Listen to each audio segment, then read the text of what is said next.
The president left the White House mid-morning for a day in New York at the tennis, but his post from 24 hours earlier was still echoing. That's fake news. When you say that, darling, that's fake news. Well, why would you use the Department of Defense? Listen, be quiet. Listen. You don't listen. You never listen. That's why you're second rate. We're not going to war. We're going to clean up our cities.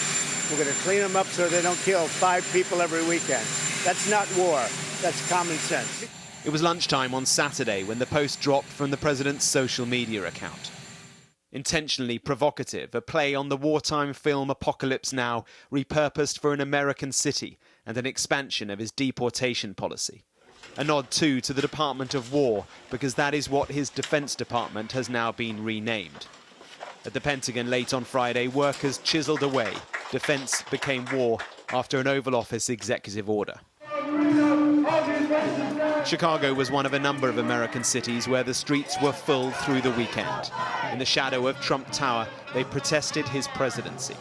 Chicago is not the narrative that people try and paint it as. He wants everyone to be afraid. He loves to see that people are afraid. Here, as in other Democratic-run cities, he is threatening several things. First, to send in the National Guard to quell crime, even though here it has been falling for months now. But his other focus is to send his recruited army of federal immigration agents to find and deport anyone here illegally. The Democratic Party governor of the state where Chicago sits has been repeatedly, explicitly opposed to all this. His response to Trump's tweet: "The President of the United States is threatening to go to war with an American city. This is not a joke. This is not normal. Donald Trump isn't a strong man. He's a scared man. Illinois won't be intimidated by a wannabe dictator." In the south of the country, in Georgia, the largest single immigration raid to date. 475 people suspected of being illegally in the country detained at a Hyundai factory last Thursday. Most are from South Korea. An agreement has now been reached with the government in Seoul to send them home.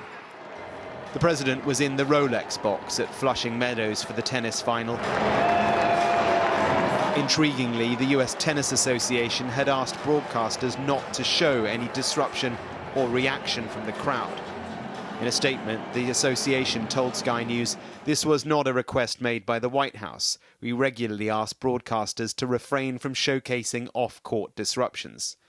As ever, the week ahead, it seems, will form another significant chapter in this presidency. Mark Stone, Sky News in Washington.